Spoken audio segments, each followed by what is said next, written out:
Үндістан мен Пәкістан әлемді бір шошытты. Абырой болғанда іс Насырға шаппай басылды. Тұтауға шақ тұрған алапат соғыс өртін ақш президенті өшірді деп жатыр. Шынында да әлемнің шошитынындай бар еді. Екеуі де әскері сақадай сай мемлекет. Екеуі де ядролық қаруы жетіп артылатын ірі держава. Жетілген ракета тасымалдаушылар да бар. Әрине, Үндістанның әскери әлеуеті де экономикасы да Пәкістандікінен көшілгері. Әрі Үндістан әлем бойынша ең халық саны көп мемлекет. Жеңіліп тұяқ серпейтін халге келсе, Пәкістан ядролық қаруды үсті-үстіне қолданып жіберуі мүмкін екені жиі айтылды. Ал ондай әрекет жер шарына қауіп төндіруі мүмкін.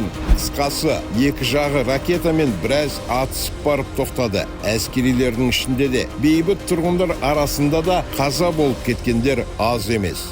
Кеш жарық ағайын, бұл неге олай бағдарламасы.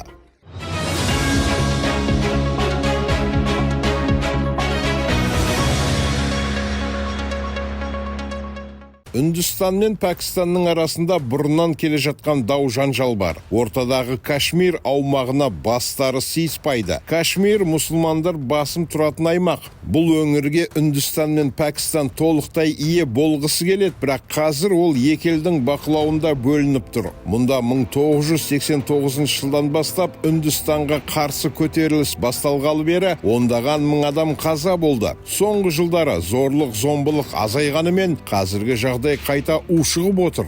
Бұл маңда осы күнге дейін талай лаңкестік әрекеттер мен соғыстар болды. Тағы бір үлкен проблема су мәселесі. Үндістаннан ағып баратын өзенге Пәкістанның бүкіл ауыл шаруашылығы тәуелді. Дегенмен әзірге су жетпейді деуге келмейді, бірақ азайып жатқан көрінеді. Себебі Үндістан су қоймаларын көбейтіп, суды бөгеу жұмысын қолға алған. Ал бұл қарқынмен келе-келе Пәкістанның ауыл шаруашылығында су тапшылығы орнауы мүмкін. Пәкістанның алаңдайтын басты мәселесі осы. Бірер күн бұрын лаңкестер Кашмирдің Үндістанның бақылауындағы бөлігіне шабуыл жасап, 26 үнділік туристі өлтіріп кеткен еді. Үндістан бұған Пәкістанды кінәлады. Лаңкестердің қолтығына су бүркіп айдап салды дегенді алға тартты. Сөйтіп Пәкістанға қарай ракеталары мен дрондарын қаптатты. Бұған жауап ретінде Пәкістанда ракеталарымен атқылады. Әуе қорғанысын іске қосты. Үйреніскен жау атыспаққа жақсы демекші, Кашмирде мұндай қақтығыс пен соғыстың талайы өткен. Ал осы жолы Пәкістан Үндістанға кең көлемді әскери шабуыл жасауға білек сыбана кірісті. Бұл қақтығысты тоқтатуға Қытай араласа алмайды. Себебі Қытайдың Үндістанмен арада өз дау-дамайы жеткілікті. Араб елдері арағайындық жасауға тырысты.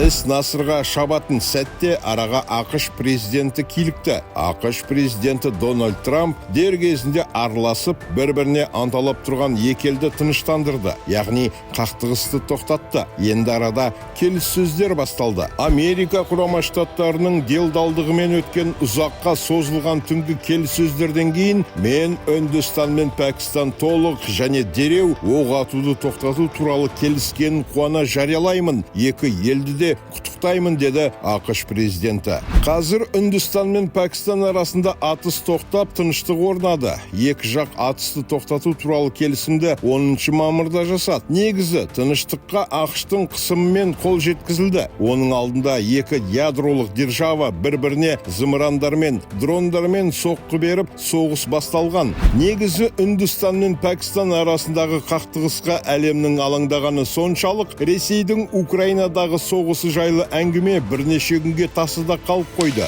Сол аралықта Ресей екінші дүниежүзілік соғыстағы жеңістің 80 жылдығы құрметіне дайындаған парадты аман-есен өткізіп алды. Парадтың алдында Украина әскерилері дронмен шабуылды үдетті. Ресей жағы Украинаны ракетамен атқылады. Дегенмен парад күні тыныш болды. Ал парад өтісімен Ресей билігі Украинамен тікелей өзара келіссөз жасауға ұмтылысын білдірді. Мұның алдында Ресей басшысы Түркия басшысымен телефон арқылы сөйлескен еді. Түркия келіссөз жүргізуге қолдау білдіріп, ол үшін өз алаңын ұсынған. Келіссөз Стамбулда өтетін болып, күні де 15 мамырға белгіленген. Бірақ Украина президенті Ресеймен келіссөзден алдында бас тартты. Сол сәтте ақш президенті үн қатқан. Ол бейсенбі күні өтетін Ресей мен Украинаның кездесуі өте маңызды. Осыны ұйымдастыруға мен табанды түрде кірістім. Бұл келіссөз жақсылыққа алып барады деп ойлаймын, деді. ақш президентінің бұл сөзінен кейін Украина президенті бірден келісім берді. Стамбулға өзі барып, Ресей басшысын күтетінін айтты. Осындай күтпеген оқиғалар болып жатыр. Ана жақта да, мына жақта да ақш президенті бой көрсетті. Стамбул келіссөзінің немен тынары әзірге белгісіз. ақш президенті Украина басшысына қысым жасап, дегеніне көндіруде мүмкін деп жатқандар бар. Әйтеуір келіссөз баянды болсын дейміз. Арнайы сіздер үшін неге олай бағдарламасы. Құрметті көрермен, YouTube арнамызға жазылып, осы мәселе жайлы пікір қалдыра отырыңыздар.